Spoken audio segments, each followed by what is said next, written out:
alcohol. I started drinking when I was 14. I started doing drugs when I was 50. Tagging doesn't affect your family as much as doing drugs and alcohol do. Like, if you do drugs and alcohol, it affects everyone in your life, and it ruins their lives as well as your own. Sort of like my release, it's my motivation to not do drugs, it's a bad thing to do, but it's not as bad as harming yourself and the other people around you. Especially with my sister, when I was growing up, I saw her do a lot of drugs. She actually came home a couple times.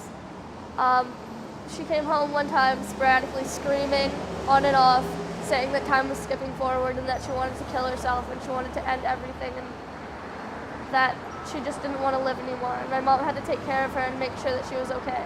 And that was probably one of the scariest experiences I've ever had with drugs, other than my own, because losing a family member to drugs is like the hardest thing to go through, other than losing them completely, I think, because it's just so painful to watch them deteriorate their soul and their heart and their body just to get a fix, just to feel better for half an hour maybe. My mom used to do a lot of drugs when she was my age. She did a lot of cocaine and probably acid and stuff. I haven't really got in detail exactly, but she did a lot of that kind of stuff too. So it sort of not runs in my family, but addiction runs easily in my family. And I know when I was doing drugs that I affected my family, and I didn't care, because somehow doing drugs makes you selfish. And I don't know why. You just want to get high. You just want to feel happy for an hour or 2 hours or 3 hours. Depends on what drug you take, but you just want it so bad. I regret them because I was being an idiot and I was addicted to drugs and addicted to alcohol. But at the same time, I'm glad they happened because I'm glad I had the experience. I realized my life was spiraling downwards into a hole of despair pretty much. I was relying on ecstasy every day and ketamine and acid and all that stuff every day just so I could stay happy, just so I could maintain a level of happiness. Pretty much how I got out, I just decided I need to be happy on my own, and eventually I got happy. I had a lot of friends around me that weren't supportive, but I sort of went back to my old friends who stopped doing drugs and stopped doing E and stopped doing all that stuff, and I just asked them for help, and I asked my mom for help, and they helped me a lot. I've been clean for 2 years and 2 months. My experience with drugs and alcohol has been limited. I never really got into the hard stuff like crack or crystal meth or heroin. When I was 19, I went downtown, ran away from home. I don't exactly know why. I saw a lot of stuff that changed me. I saw a lot of stuff that I didn't really understand. I saw people shooting up. I saw people smoking stuff. The way they were reacting, it just didn't suit me. My outlet has probably been the biggest one was writing, just hanging out at the beach, because it's really peaceful, the sound, the waves, just the sights and smells. My other outlet's probably been Devika at Watari. She's helped me a lot. She's been there whenever I've needed her. Courtney at Covenant House, Erin at Covenant House, and definitely my dad. My dad's probably one of the only people that's kept me alive. I've done ecstasy and acid and marijuana, but I had one really bad experience and I never went back.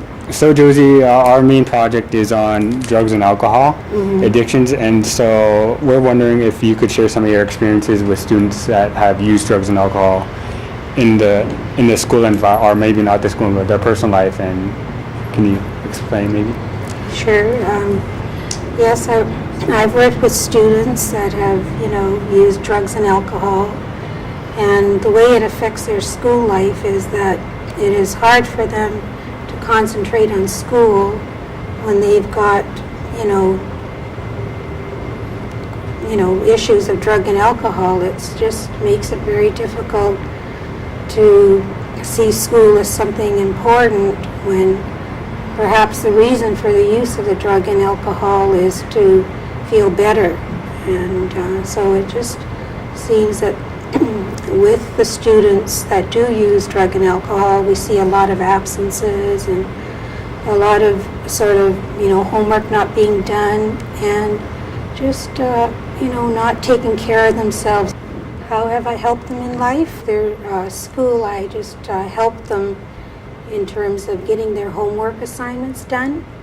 And I think I also helped them realize their potential, like how really wonderful they are. Like, I think in between all that, they forget how lovely they are and how smart they are. I mean, it's not that easy, but it's a step when I think they just know that they could do well, just as well as anybody else, if they try.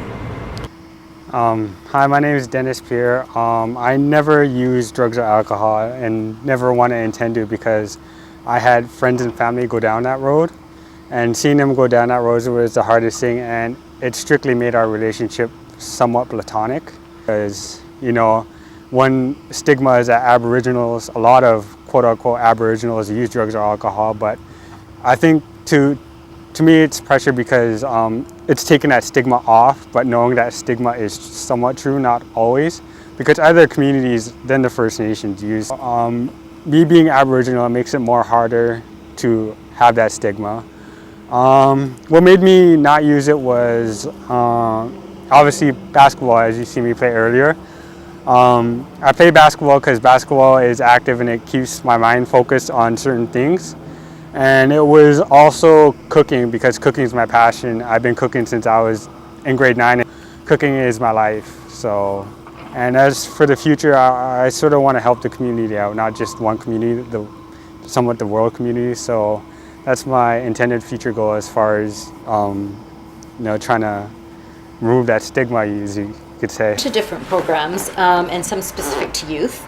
This one right here, this is our day treatment program, which is a 7-week voluntary youth day treatment program for 13 to 24-year-olds. We have a whole bunch of different things that happen here. We have one-to-one counseling. We have outreach workers that support people in all sorts of different directions in their life, even after they're finished the program. So housing, employment, any of that kind of work that they need to be done.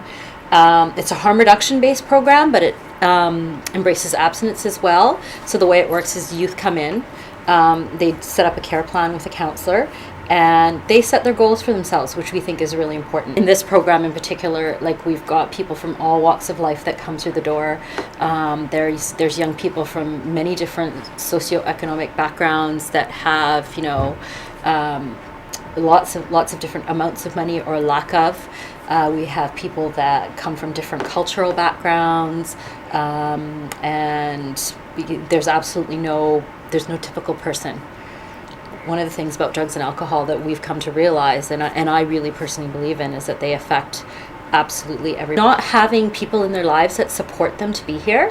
So one of the things that we think, one of the ways that we work with people are to work in building sort of their resiliency and protective factors. So having people in their lives that they can talk to, people in their lives that love them and trust them. People don't have those, then they have a much harder time meeting their goals when it comes to being successful. Like, if your experience or however it looks like needs to revolve around drugs and alcohol to enjoy yourself, or even to cope, right? Sometimes it's not even about enjoying yourself. It's about surviving and getting through the day and using what you need to use to get to have that happen. The two words I like to use are choice and control, right? So, do I have choice? I've heard that one before. Yeah. Do I have choice? Like, now, I think that at some point we all have choice. And for people that become really heavily addicted to drugs and alcohol, they really lose a lot of that.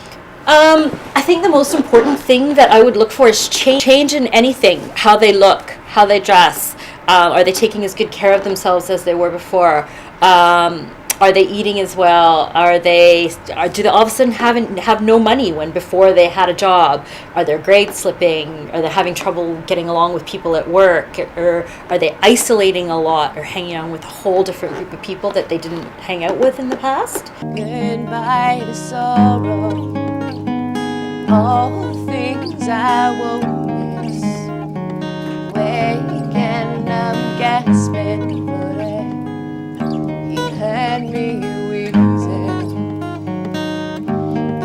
by the mind box. All the things that trip me up, down with the chain of self-appointed chains.